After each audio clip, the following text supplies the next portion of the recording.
Networking can be painfully hard. It's one of those systems that you don't notice when it works well, but you definitely notice when something is going wrong. Play any online game with spotty networking and you'll understand the frustration. While there are lots of definite networking mechanisms, BSD sockets has been a de facto way for computers to communicate with each other and perform two-way data transfers at the same time. Sockets originated with the 2.1 BSD Unix operating system back in 1983, and they matured to their current modern form with 4.2 BSD. There are many different kinds of sockets, such as stream sockets, that stream data in sequential order, or datagram sockets, for when you need to deliver information in a network that isn't guaranteed. You'll be using WebSockets in this course. WebSockets are primarily used for web-based applications, like in our case, where the client requires a permanent connection to a server. With sockets, you can create a full duplex, persistent connection between the client and the server.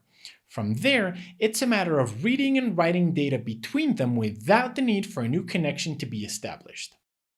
While WebSockets start off a connection using the HTTP protocol, the communication is then elevated to follow the WebSockets protocol should both the server and client be compliant.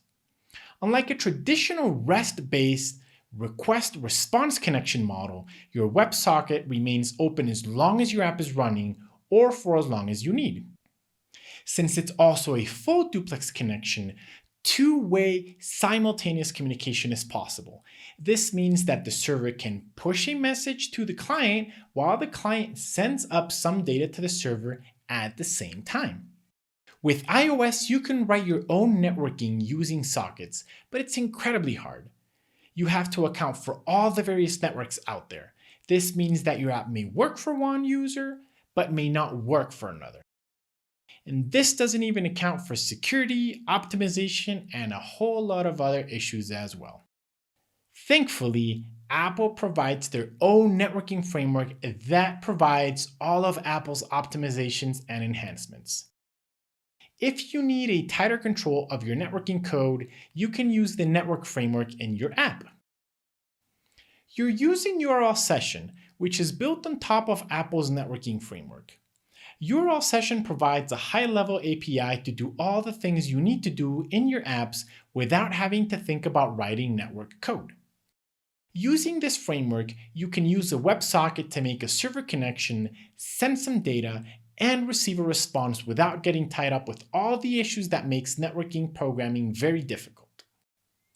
To summarize the concept of sockets and WebSockets, the latter which you'll use in this course, WebSockets offer a persistent, real-time, two-way method of communication between the server and client. The WebSocket connection starts via the HTTP protocol, but is then elevated to use the WebSockets protocol should both client and server be compliant. With WebSockets, you get a full duplex connection. This means that your client can send a request to the server just as the server is sending down a message to the client. Since the connection doesn't need to be established for every request, communication is performed more efficiently and in real time. As an example of what you would lose without WebSockets, your client app would have to pull the server periodically in order to know whether new data is available from the server.